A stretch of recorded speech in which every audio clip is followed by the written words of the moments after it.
Now, a lot of people are frightened when trying to get published for the first time. You started writing at such a young age and in such a unique way. Did you ever actually experience any of that fear? And what tips do you have for people looking to get their works out there into the world? Everything felt possible. I didn't even have those fears. I was just writing as fast as I could to keep up with the demand. And I started writing for Dragon magazine, and I wrote a monster and I sent it off. And 2 weeks later, I got a little postcard in the mail saying your thing has been accepted. And I wrote a second monster on the strength of that.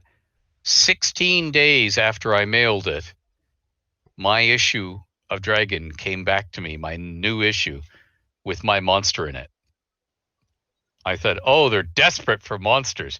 They must have opened the mail, saw my monster, input it right away so the issue could go out the door and be printed.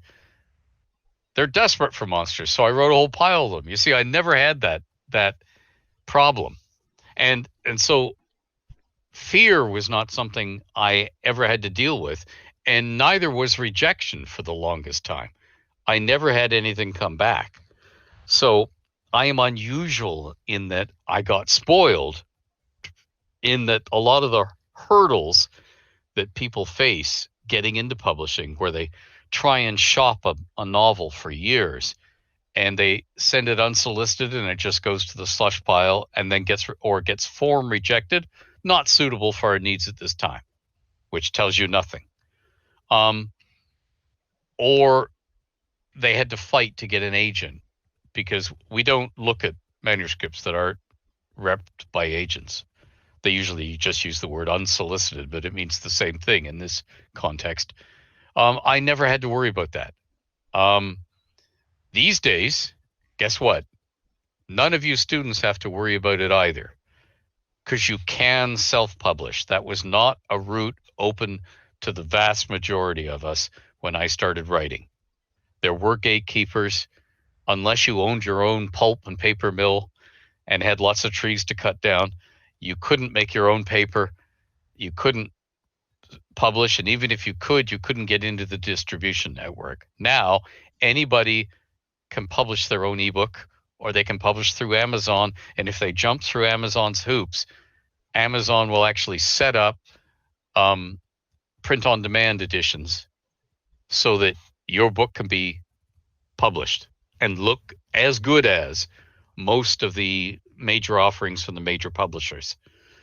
And therefore, you don't have to deal with all of the time delays at the beginning. However, the flip side of it is, now that everybody can get published, everybody is getting published. So instead of being one of 6 people on the stage in major Canadian literature at any time, and back in when I was a kid, Farley Mowat, Pierre Burton, there were about 5 writers that could dominate, because that was all there was room for in the market at any one time. Now, being a writer is sort of like being at Jurassic Park when the Raptors are playing in the playoffs. The sea of thousands of people. Now imagine if all of those thousands of people were all holding up a book saying, hey, here's my latest book I wrote, and they're all doing it at once. And you can't be heard in the crowd because there are too many people holding up books and yelling, buy your book here. It's great. It's really good. It's the best thing I wrote today. If everybody's doing that at once, you don't stand out. And that is the problem for writers today, which is why being active on social media and branding yourself and doing something outrageous in public so that you get noticed can be a way to sales, or at least to get noticed. So it's a completely different world than what I started in. So I never had those fears. My fear was, can I stay awake long enough to finish the next chapter, because they're waiting for it. That was my fear. Everything seemed to fall into place for me. If I was starting out now, my advice to anyone who wants to write is, books, big stories, they feel like our children because we produced them. And when a teacher or an editor or a reader criticizes your story, boy, this was wretchedly bad, it can feel personal. Okay? The number one piece of advice I would say is don't take it personally. What you wrote becomes separate from you. A judgment, a fair judgment of a story is a judgment of the story, not the person who wrote it. People who are unfair in their judgments will quite often criticize the writer personally as a human being. You know, oh, this person's such an idiot. Look what they wrote. Well, no, that's an unfair review. But if somebody criticizes your story, oh, this was totally unbelievable. I mean, that's sometimes hilarious because you'll get a review of your book, which is a science fiction masterpiece that has talking dinosaurs in it, and they'll say unbelievable. Well, yeah. Of course it's unbelievable. But learn to separate criticism of your work from you. I mean, this is something that a typical high school and junior high school career will train you for anyway, because you're constantly getting marked and or deliberately criticized by your educators. Learn that it is not a criticism of you personally. It's a criticism of the work you turned in. So, and sometimes you're getting criticized because you didn't turn out the particular story that that reader was hoping to get, which is not your fault. They made an assumption. You didn't fit their assumption.